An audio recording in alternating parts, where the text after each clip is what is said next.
All right, so Taran, let's start with, in light of the Putra Heights gas pipeline fire that just happened, right? And Yeah. of course, it's still ongoing in terms of the fallout of what the victims are dealing with, right? We're finding out from you now. We want to ask, right? How common are gas pipeline fires like this? Have you ever seen anything like this before? Sorry, no. Never, right? Never, because if let's say when it comes to pipeline working, we are handling with a high hazard working situation. So safety procedures should be like top notch and everything. So from my encounter, there's no such thing happen in my experience. Right. Has Uh, anyone ever mentioned it to you? Like, have you read up about this before? It's like, or is it coming as a surprise to a lot of people now? it's kind of very surprised. For pipe, no, Never, right? So never, this never. is like something. That's why it's so shocking. When you first found out about it, how did you react to it? I was at Ipoh. Okay, I had a news like there was like a pipe explosion or something. I was like, hey, What's this about? what is this about? It's like first time I'm hearing something. Okay, and then I called my friend. Yeah. All right, I called my friend. Hey, how you? I thought he's living at the Putra Heights. Oh, you thought you may know someone who was there. Okay. But that fellow living at Putra Perdana. Right. Oh, so your friend was actually safe. Safe. I think that's what a lot of people did, right? The first thing we did is call people we think may have been there in case someone we know, family, friends, were actually there, right? So some of the residents of the Putra Heights, right, they were trapped inside their homes when it happened because the fire was hot outside, the heat was hot. Even though the fire was not that close to them. In a situation like this, right, how do we like decide and assess the risk of whether we should evacuate the house or remain inside away from the fire and the heat? How do we decide? So first thing first, Terry, we need to know one keyword. Don't panic. Okay. Okay, right? Don't panic. That's the hard one already. Alright, don't panic. But the thing is, some situation can be handled. Okay, we are humans, right? We'll be panic. Yeah. Second thing, for let's say the fire is small, alright, it can be like extinguished by using a fire extinguisher. You don't need to evacuate. You just can call 999, alright? We have our firefighters, right? But okay, for let's say there's a fire that, like is uncontrollable. Yeah, like this one. Like this one, right? You can feel the heat. I later on I did a visit at the site. Yeah. I was like, okay, everything is cool, but I can feel like, wow, there's still some kind of warm. Even though you went After the main incident. Yes. Okay. So I was like, immediately evacuate. Right. No matter what. No matter what. Right. Life is more important than equipments that you have in your house. So what you're saying is that even like because it's so big at that point, the heat is so intense that staying in your home is not really an option at that point. No. Because home is like a confined space also. Even though you have a doors and windows and everything, it's considered as a confined space. So the heat will trap inside the house. Yeah. You can suffocate, if like there's a smoke and everything. Now, people don't think about the other things that happen. It's not always the fire that is the thing that will harm you, right? It's the like other issues like smoke. Inhalation, and also suffocation. There's one quote called "Smoke kills more people than fire." Oh, that's a thing? That's the thing. Okay. Okay, you can escape the fire situation. Okay, but for let's say you trap inside the smoke, okay, in a room or something, you will need to breathe in and breathe out, right? There will be no oxygen. It's just a toxic gas everywhere. You will be faint. You have to get out. You need to get out. Okay, immediately go for evacuation. Right. So you suggest evacuation, right? You suggested evacuation. So in this particular issue, in this particular incident, right, a person is trying to leave the house. How do you do it as safely as possible? It's so hot out there. What can you do? What can you use in your home to make it as safe as possible for yourself? Okay, first thing first. Alright, it's already hot. Okay, the temperature is rising. Try to find a wet cloth, okay, a blanket or something. Try to soak in the water, cover yourself. It can prevent the radiation of the heat. Okay, and then another safer way, try to turn off the minute circuit breaker, like a fuse box. Okay. The radiation, the heat contained inside the house, maybe can get damaged the electronic equipments. So if you have time to do this also. Yeah. Now, when it was happening, the first thing I thought about also is in our individual homes, we have the normal gas tank, the tong gas, right? The one that we used to cook.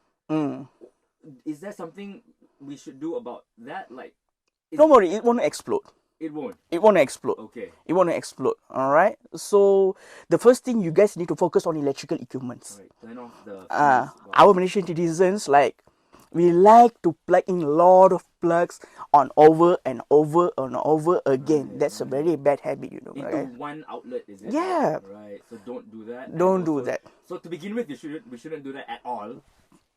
Don't do that. But we're already doing that now. And I want to, how to say, Want to save on. save the plug point system, right? Yeah. Also, we got so much more equipment now than we actually have plug points in our houses in some cases, right?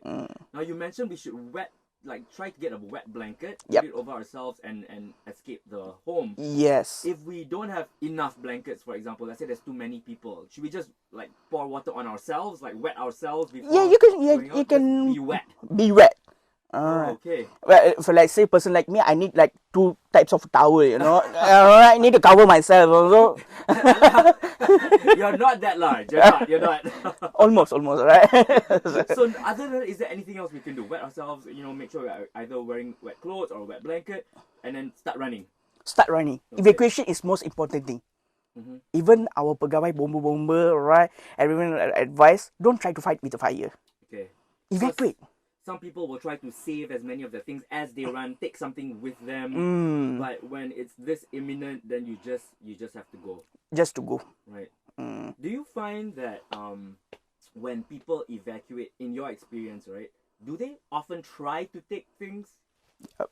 They do. They do. Right. What are they always trying to take? What are the items that are most common? Their purses, alright, Money, right? money, okay, especially handphones, right, phones, iPhones, right, okay, Whatever they can grab that Grab. they think is important and they will need later, but sometimes Yes. not realizing that there's no time. there's no time. That's the reason I always advise my participants or everyone, try to prepare one bag ready to go back. Yeah. It's like an emergency bag, okay, Always ready. So always it's like ready. So okay. in that bag, you should have like a power bank, a small amount of cash, okay, and then documents, all right, okay, extra phones. Who knows what you can keep inside? Okay, during emergency, just take the bag and then run to the evacuation It's like point. you'll go back. Like a lot of people don't seem to think this is going to happen to them. Yeah. Even I mean, most of us, in fact, when this happened, thought, "Wow, what would we do if this happened to us?" Because we didn't think this is something This that one- we needed to even worry about. Yeah, it was like first thing I got the news. I was like, this is something we don't handle every day. You know, this is something new. Right. Ah. Now you mentioned that to evacuate as much as you can. Let's say something happens lah, and you really have no choice, and you cannot leave the house. Like you cannot leave. You have to stay inside. You trapped. You're trapped. What can you do? Again, don't panic. Okay. Don't panic. You know the situation is bad. Okay. Okay, I'm panicking. imagining me not panicking in this Panicking. situation. Okay. But it's unlogical to say don't panic. But the thing is, don't panic. Yeah. Okay, you can make the situation even worse. Mm. Okay. The best thing is take a towel again, Yep. cover yourself. Okay, if let's say there's a smoke, take a small towel, cover your face. All right, soak in water. That's it. That's the best thing you can do. Why put the towel over your face? To prevent, like you can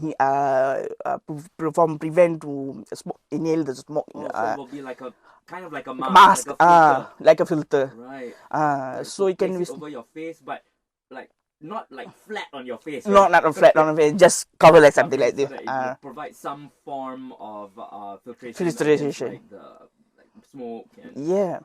wow, there's so many things to think about. So, and is there a better part of the house to be in during this point? Like, should you be in the bathroom? Should you be in? Some of our people, like our Malaysians, right, think during evacuations, during incidents, something like this, we can hide inside the bathroom. Okay, just don't. Oh, don't. Just don't. Okay. Because you can look at our bathrooms, right? It's like a confined space. Yeah.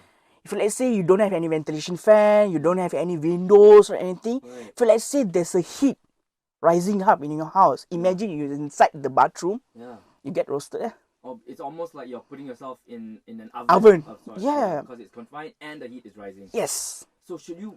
hide under something? What else can I put? I imagine what you do in an earthquake situation, because they tell you to Hide put under yourself- in the. case things start falling. Is that an option when a fire is happening also?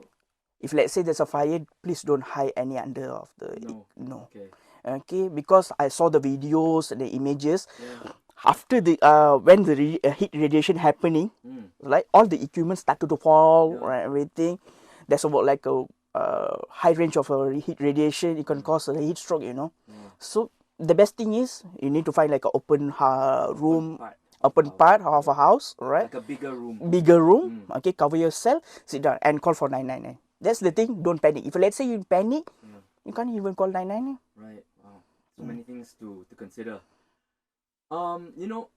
Let's say now in a different situation, a fire has started inside your house, Okay. right? Like you're at home and suddenly you realize something is on fire. All right. What's the most important tips you can share to deal with this situation when you come across a fire in your own home? Again, Terry, I'm going to say, Don't panic. don't I know. panic. First thing, Alright. don't panic. Don't panic. Right. Okay. Second thing, you need to find the source of the fire. Right. Where's the fire coming from? From the electric, or the gas, or maybe on your laptop. Okay. Okay. Imagine, Terry, there's a fire on your laptop. Can you use water to extinguish the fire? I say yes. Cannot. Oh god, I will get electrocuted. Yes. Okay. I purposely gave the wrong answer first. Yeah, got it. All right.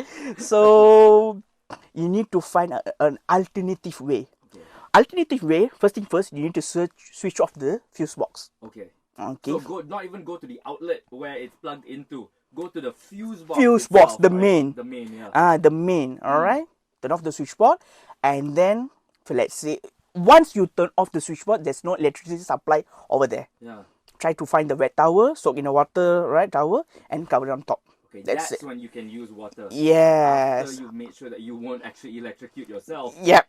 Right, okay. So there will be like, let's say there's electric still ongoing. There will be like a two incident. One, your laptop is on fire. Another one, you electrocute yourself already. Yeah. So in this case, you're mentioning it's a piece of electronic equipment. Yeah. But there are many other causes of fires as well, right? Stove. Stove, All right. yeah. Gases. Okay, and then papers. Right. Okay, papers and woods you can use the water. Some say, okay, I already did the experiment. All right, you can mix water with a soap, Okay. liquid soap, and you can use as a to extinguish the fire. Like dishwash soap, like Yeah, dishwashing yeah. liquid. Okay. Make sure the dishwasher soap is have like quite a lot of density lah. Okay. So the ratio of water to soap is more soap than water. More soap than water. Okay, so it's quite thick.